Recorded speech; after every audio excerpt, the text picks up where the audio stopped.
nin la yiraahdo Amin Jesow runtii qofku inuu kallumo dariiqadu iskaga darsamaan mushkiladeeda ay leedahay historiga Jesow marka la fiiriyo Jesow waxay inuu ka dhunto maxaan ku yiraahdaa saxaafadda iyo bulshadu meelaha isaga timaado inuu ka dhuntay ahayd inuu yimaado publicly uga hadlo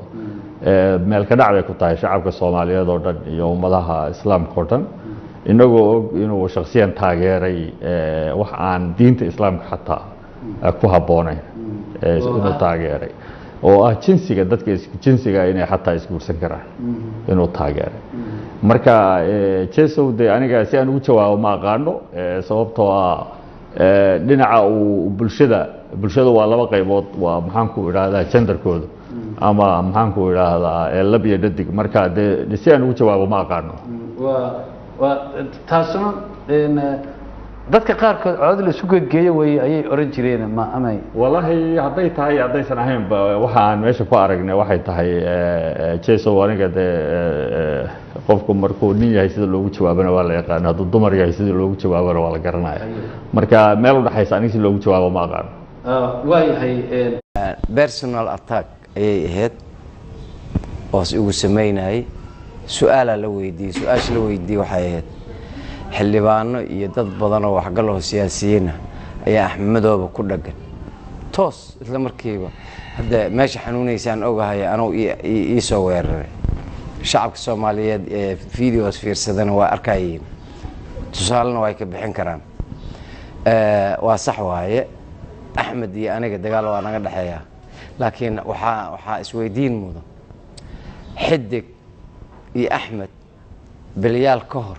maxay isku dilaayeen waxaan hayaa video oo iga codsanaya Xidig aniga oo aan baraha bulshada soo dhigi doono oo iga codsanaya aniga in Axmed la dilo oo aan awalba Axmed oo ay haysanay sideen u shaqeynay si ka daran aan Axmed oo la dagaalamo asagoo iga codsanaya oo dhahayo wareerkaada iyo dadkaaga igu soo xir dhahayo video aan hayaa oo muxuu ahaa cod aan duubay aan hayaa maxay isku haysteen waxay isku haysteen Xidig walaalkiis wuxuu ku dilay soor aniga laakiin qadiyad ayaa iga maqneed laakiin asaga soor ku dilay nin walaalkiis soor ku dilayo inuu maanta aniga akhlaaqdeedii iyo diinteedii iyo anshaxeedii wax u dhimo runtii aad baa loo xun yahay shacabka Soomaaliyeed arintaas oo dhigtooda gaadhina waa karaala gareyna Xidig waa saddex kaare shalay Tigray u shaqeynay oo jaajeys soo ahaa maanta waxa uu shaqeynayaa muxuu ahaa Imaaraad iyo muxuu ahaa iyo Kenyatta hadba ninkii ku shubto fadlan igu shubad la sheego kulundiga oo Professor Dalxa uu sheegay waa meel walba kulundi asoo taagan aniga laakiin akhlaaqdeedii iyo samceyga iyo basarkeyga iyo diinteydaba iyo ma ogolo dalkeyga inaan jaajuuso dalkeyga inaan cadow u gacan geliyo iyo ma ogolo waayo waxaan ka soo jeedaa dad u soo dagaalamay dalkan Sheekh Xasan Barsane asagoo 4 gobol xureynay ayuu xabsiga muxuu ahay dagaal lagu qabtay oo dhintay bal ogeey asagana awoowihiis email ku dhintay oo baahay asoo dhintay asagoo ciidanka ay laga kala watay oo la jaajoosay Sayid Cabdulla Xasan email ku dhintay marka famiilaha sidaas aan soo kala jeedna marka qof dhaqankiisa iyo caadadiisa waa un adiga ma aragtay muxuu ahaa qof walba waa u tagaysaa wixii ahaan jiray uu ahaana Xidig wuxuu ahaan jiray nin Tigray u shaqeeyo Tigrayga maanta askari Tigray oo ka fakaday waaye waxaa nasiib darro ahayd in dadka noocan oo kala burburka dalkeena ka dhacay waxyaabaha uu soo waxa kamid ah dadka noocan oo kala oo af Soomaaliya isku hadla siyaasadda loo soo galiyay inay siyaasad nagala shaqeeyaan oo ay nagu doodaan dadka waayo muxuu ahay asoo kalaba ma ahayn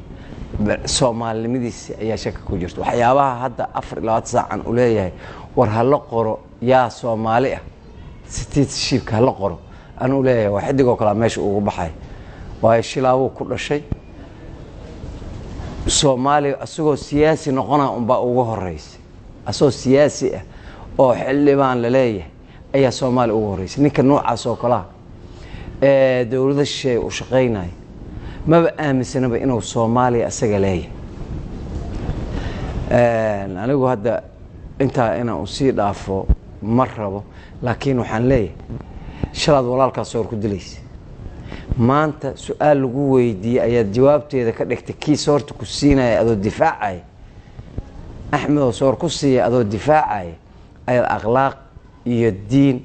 qof muslim oo walaalka ah oo waliba xildhibaan la tihiin ad ku weerartay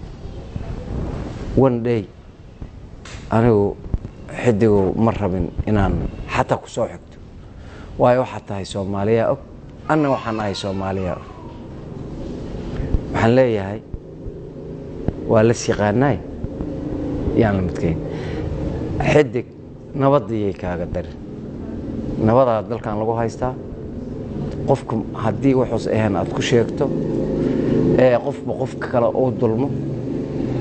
waxa way nabadan la helay marka aan nabada wada dhowrno qofka walaalka respect si magaaladan xamar kaarbiina lagaaga ceyriyay magaaladii kaarbiin lagaaga ceyriyay ayaa maanta nabad ku soo noqo inta lagu yiri ayaa waliba guri dad shacab ay leeyihiin aad xog ku haysataa magaaladii laga ceyriyay ayaa maanta guriyaheeda bilaqad ku haysataa nabadda fiir